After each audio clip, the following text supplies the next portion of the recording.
Alasan kenapa pesawat komersial tak bekali parasut untuk penumpang. Pesawat khusus seperti pesawat militer umumnya dilengkapi dengan parasut untuk mengantisipasi kemungkinan munculnya kecelakaan pesawat. Pesawat militer, seperti jet tempur, memiliki beberapa parasut yang dapat digunakan penumpang pesawat di saat keadaan darurat yang ekstrim. Parasut biasanya berfungsi sebagai alat penyelamat awak pesawat. Para penumpang nantinya akan melakukan pendaratan saat pesawat mengalami kondisi bahaya. Dalam situasi seperti itu, melompat keluar dari pesawat bisa jadi merupakan satu-satunya pilihan untuk bertahan hidup. Jika dilihat dari fungsinya, parasut secara umum dapat digunakan untuk memperlambat gerak turun seseorang.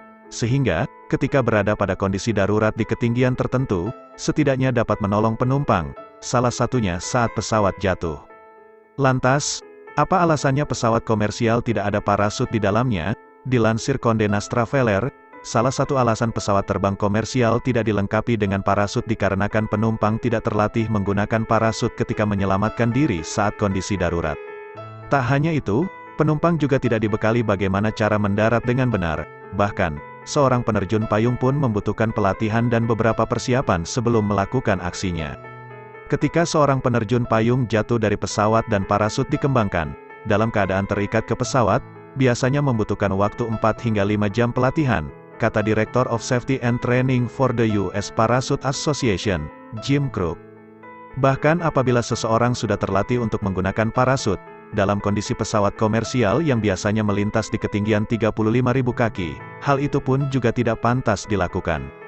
Di sisi lain, parasut juga tak bisa dipakai semudah menggunakan pelampung penyelamat yang tersedia di bawah kursi pesawat. Selain itu, ukurannya juga harus pas dengan tubuh masing-masing penumpang. Terjun dengan parasut tidak semudah dibayangkan orang awam.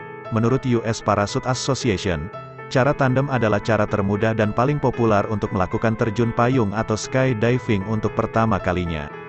Peserta yang belum pernah melakukan terjun payung sebelumnya perlu waktu setengah jam untuk mengikuti instruksi di darat. Setelah itu, penerjunan terjun payung akan dilakukan dari ketinggian 13.000 kaki, bersama berimpitan dengan instruktur berpengalaman. Sementara itu, pada penerjunan accelerated freefall, penerjun dengan sistem parasut yang terpasang harus ditemani oleh 2 instruktur di sisi kiri dan kanannya. Pada tahap ini, penerjun pemula harus menghabiskan 4 hingga 5 jam kelas pelajaran di darat sebelum terbang. Hal ini termasuk mempelajari manuver tubuh, serta cara komunikasi menggunakan tangan dengan instruktur saat di udara.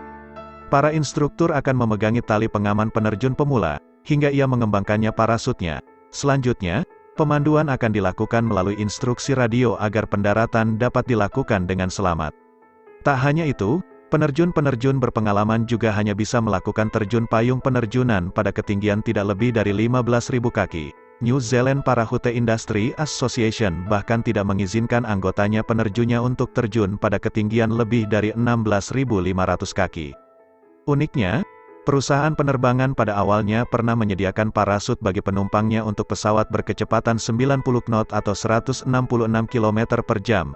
Salah satu penerbangan dengan parasut sebagai alat keselamatan dilakukan di atas pesawat Boeing model 40 yang hanya memuat 2 orang. Akhirnya, pada 1920-an parasut tak lagi digunakan untuk para penumpang.